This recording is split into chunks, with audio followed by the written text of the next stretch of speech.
So students, today we are going to discuss about protection of transmission line.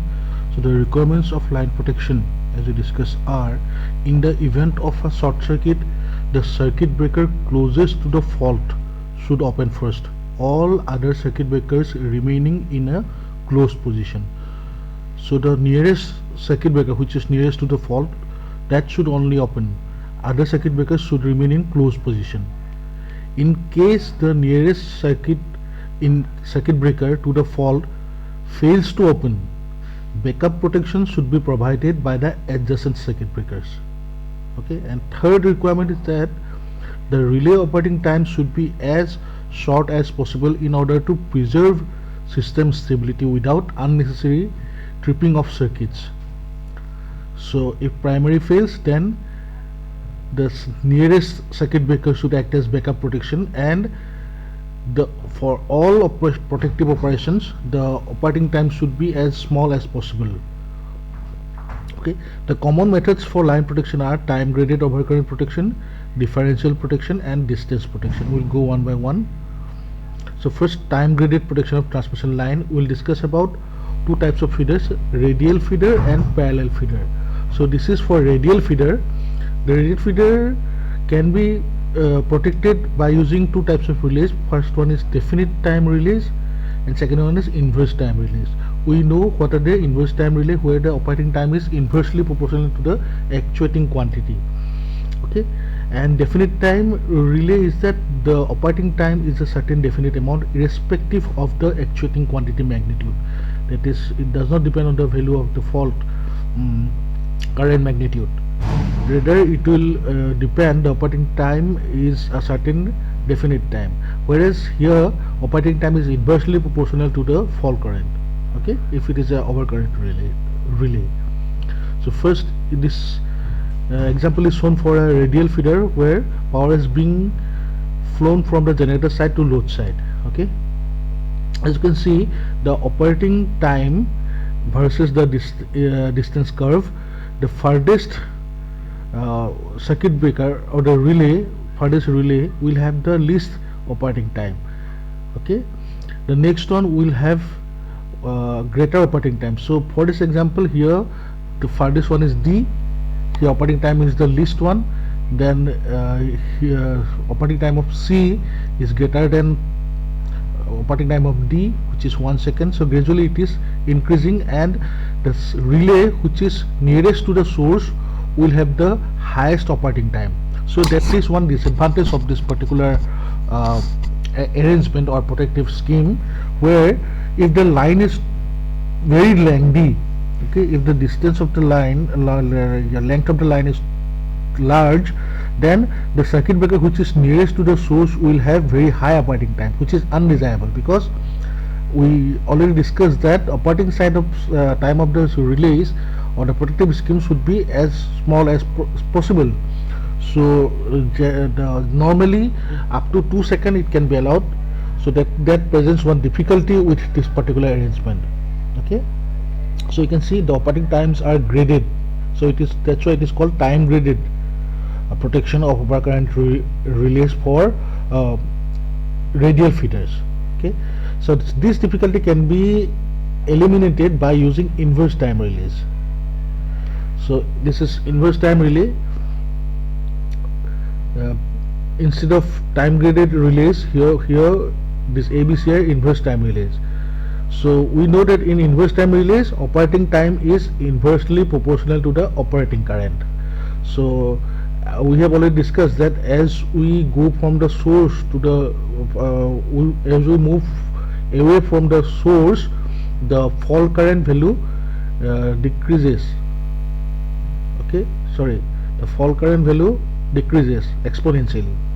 Okay, so with this arrangement, further the circuit from the generating station, the shorter is its relay operating time.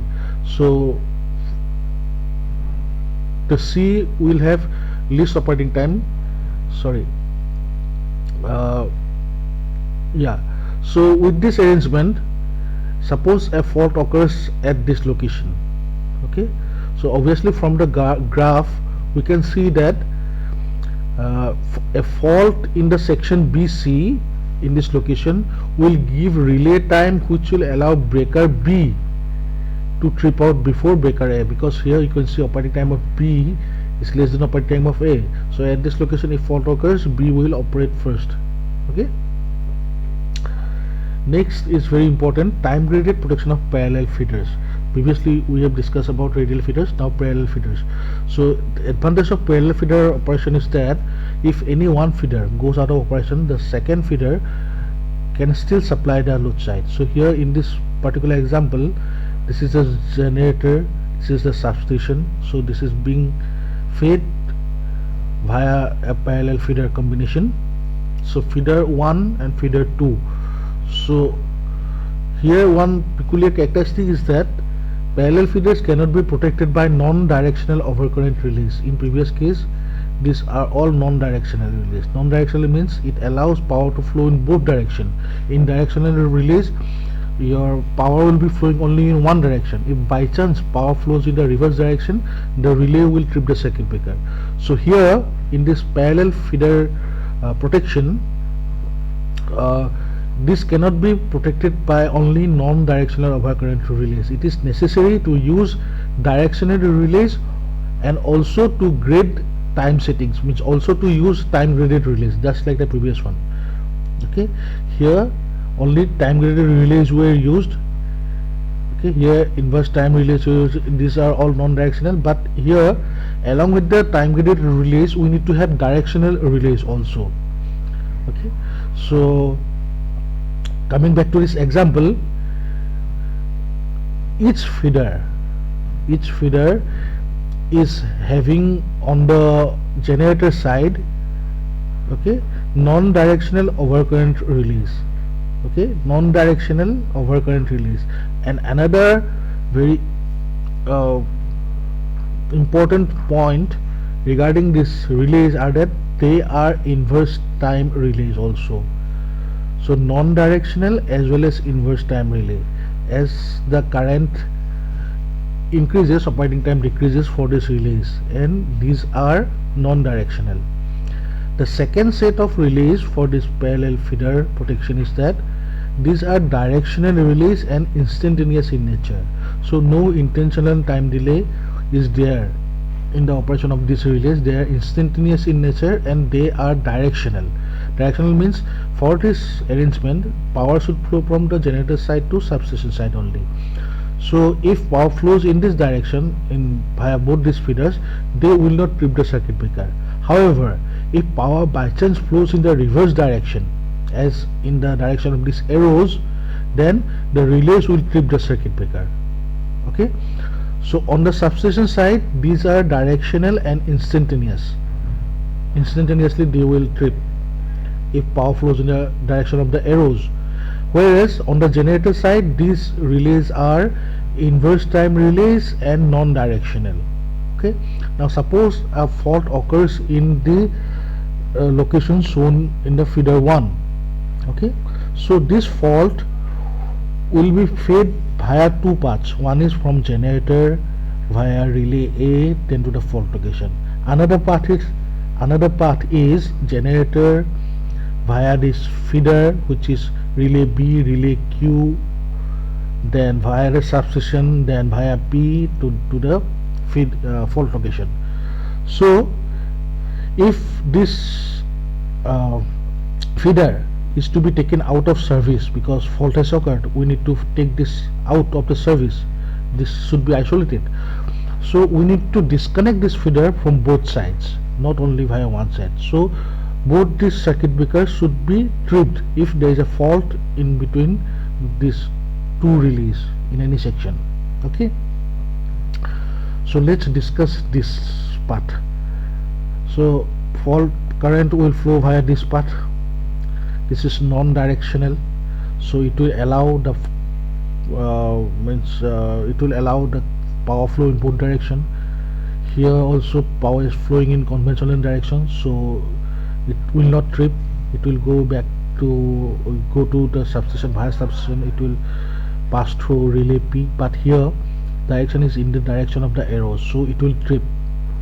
So for this part of power flow, this relay will trip. because it is directional. And as for this part, as you can see here, the distance is less. Obviously from the diagram, the distance of the path is less in this part as compared to this part. So obviously, because length is smaller, impedance will be smaller. Here impedance in this part will be higher. So because impedance is less here, your current will be high here, right?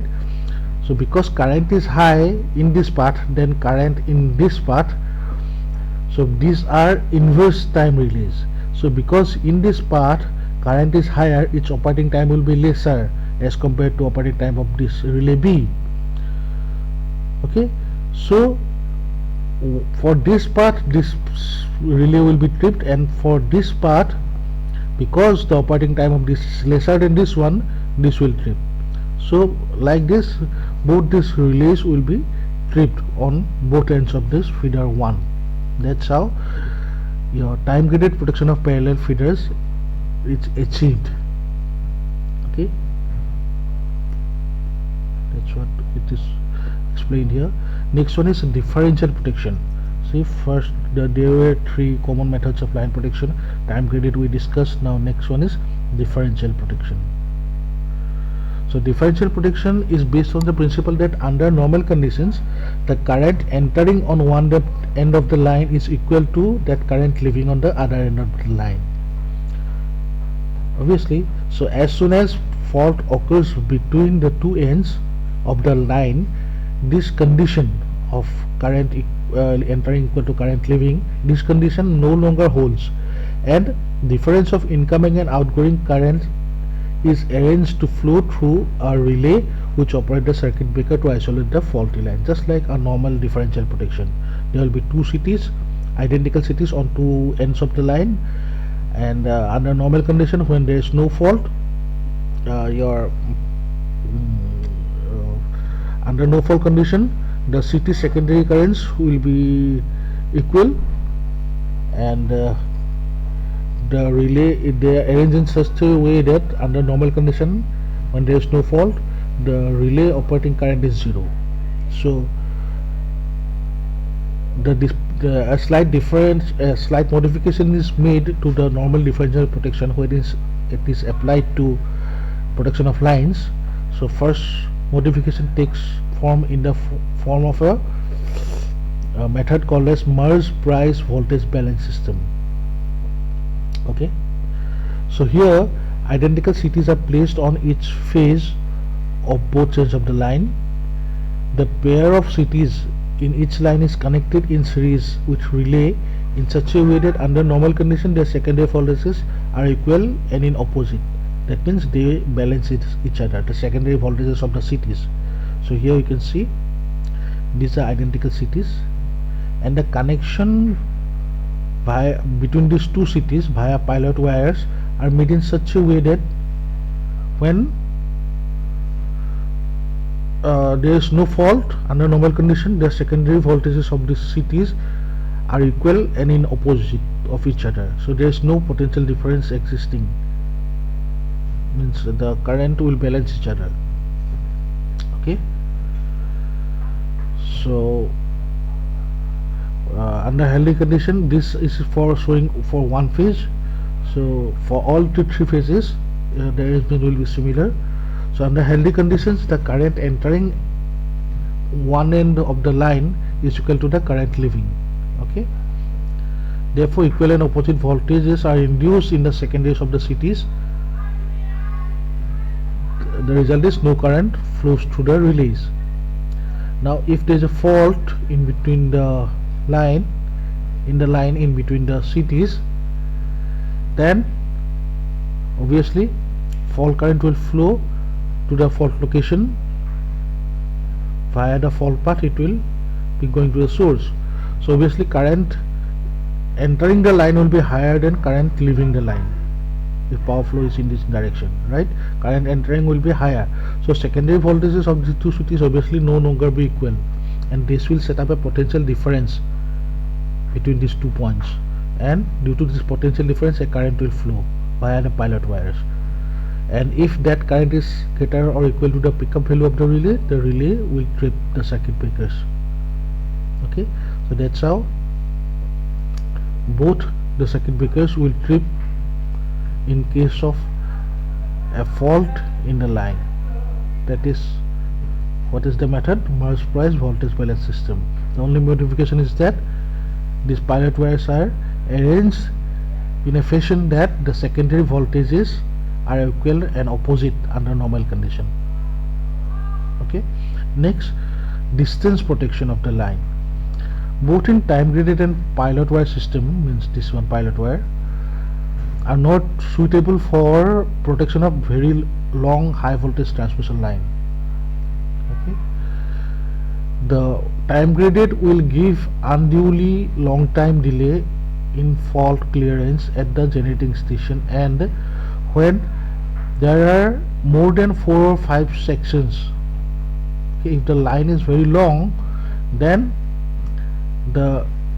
as we discussed, when the line is long, the relay which is nearest to the generator will have very high operating time. This is not desirable. And in pilot wire differential protection, because if the line is too large, then the pilot wire length also will increase to connect the two ends of the line, okay, via CTs. Then the system will become too much expensive. So this has led to distance protection of line. Okay, distance protection is that sort of protection in which action of a relay depends on the distance between the points where relay is installed. So I'm repeating, in distance protection, the action of the relay depends upon the distance. Distance is measured in terms of impedance. Okay, so the relay operation depends on the distance between the point where the relay is installed and the point of fault. So if a relay is installed here, it will measure the distance. How? By measuring the impedance. Okay, so based on the distance, it will provide protection to a particular line section. So suppose fault, your relay is here and fault occurs here. Okay, so if the distance between the fault location and the relay is less than the threshold value of the relay will provide protection. So here another one line diagram is being shown. So this figure shows a simple distance protection consisting of lines in series such that power can flow from only left to right, one directional power flow from power station towards load side. The relay ABC are said to operate for impedance less than Z1, Z2, Z3 respectively. That means if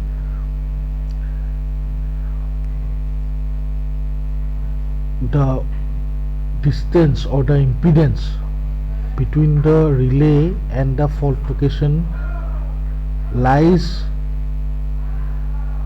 below Z1, then relay A will operate. Correct? Similarly, for a relay C to operate, the distance between the relay C and the fault location should be less than Z3. Similarly, B will operate if the impedance between the fault and relay is less than Z2, the relay B will operate. Okay. Now suppose a fault occurs between substation B and C. Okay. So for this fault location, the impedance between the fault location and the relay, you can see here between this relay and the fault location, the impedance is Z1 plus Z. Z1 plus Z. And for this relay, the distance or the impedance between the relay and the fault location is only Z, which is less than Z2. Okay. So for this particular incident, we can see that only B will operate because Z is less than Z2. Whereas for this fault, the impedance is Z1 plus Z, which is greater than Z1. So relay A will not operate. Similarly, if a fault occurs within the line section AB, only relay A will operate. Okay, relay A will operate because if fault occurs here, the impedance say will be Z dash, which will be less than Z1. But for this relay, the impedance will be higher than Z2. Okay.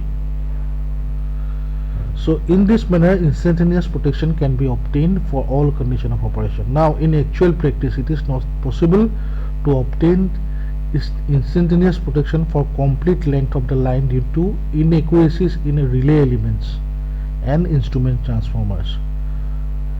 So what I'm meaning is that a relay might not be very reliable. A relay at A might not be very reliable in distinguish between a fault at 99% of the distance between AB and 101% due to faulty instrument transformers or inaccuracies in relay measurements. So this relay might not be able to accurately measure the difference between 99% of Z1 or 101% of Z1. That might happen. So this is what I was telling, that it is not possible to cover protection, means provide instantaneous protection for complete length of the line accurately using this particular arrangement.